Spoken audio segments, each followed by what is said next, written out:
પ્રાથમિક શાળાઓમાં મુખ્ય શિક્ષકનો ચાર્જ સોંપવા બાબતનો પરિપત્ર રદ કરવામાં આવ્યો। 17 જાન્યુઆરી 2026 બહાર પાડાયેલો પરિપત્ર રદ કરાયો। આ પરિપત્રમાં કેટલીક જોગવાઈઓ સામે પ્રાથમિક શિક્ષકોમાં અસંતોષ જોવા મળ્યો હતો, નારાજગી જોવા મળી હતી।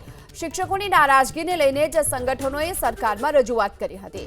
સિનિયર એચટાટ શિક્ષકને માત્ર એક જ શાળાનો ચાર્જ સોંપાશે અને 15 કિલોમીટરમાં આવેલી પ્રાથમિક શાળાના મુખ્ય શિક્ષકની ખાલી જગ્યા માટે ચાર્જ સોંપવામાં આવશે। પ્રાથમિક શાળાઓમાં મુખ્ય શિક્ષકનો ચાર્જ સોંપવા બાબતનો પરિપત્ર રદ કરવામાં આવ્યો। 17 જાન્યુઆરી 2026 બહાર પાડાયેલો પરિપત્ર રદ કરાયો। આ પરિપત્રમાં કેટલીક જોગવાઈઓ સામે પ્રાથમિક શિક્ષકોમાં અસંતોષ જોવા મળ્યો હતો, નારાજગી જોવા મળી હતી। શિક્ષકોની નારાજગીને લઈને જ સંગઠનોએ સરકારમાં રજૂઆત કરી હતી। સિનિયર એચટાટ શિક્ષકને માત્ર એક જ શાળાનો ચાર્જ સોંપાશે અને 15 કિલોમીટરમાં આવેલી પ્રાથમિક શાળાના મુખ્ય શિક્ષકની ખાલી જગ્યા માટે ચાર્જ સોંપવામાં આવશે।